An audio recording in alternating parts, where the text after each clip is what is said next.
দেরি হলো যেটা পরকালে ময়দানে মহাসবে হবে।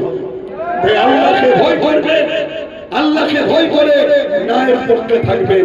তো যাই হোক, এই গরমের মধ্যে এইভাবে আপনারা অনেকক্ষণ ধরে এসে দাঁড়িয়ে আছেন। আমার টাইম দেওয়া ছিল 4:30, সে জায়গায় এসে নামাজ পড়ে স্টেজে আসতে 5টা বেজে গেছে। আমি প্রায় জাম পেয়েছি ঘটকপুকুর থেকে একভাবে ঘটকপুকুর থেকে গাড়ি চালানোই যায়নি, 5-10 করে আসতে হয়েছে। ওই জন্য সময় লেগে গেছে, না হয় হয়তো 4টায় চলে আসতাম।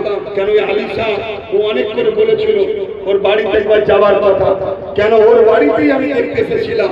সব আপনারা জানেন, কথা বুঝাচ্ছে। ও আমার অ্যাকচুয়ালি আহলে সুন্নাত ওয়াল জামাতের ছেলে ছিল, সংগঠনের ছেলে ছিল।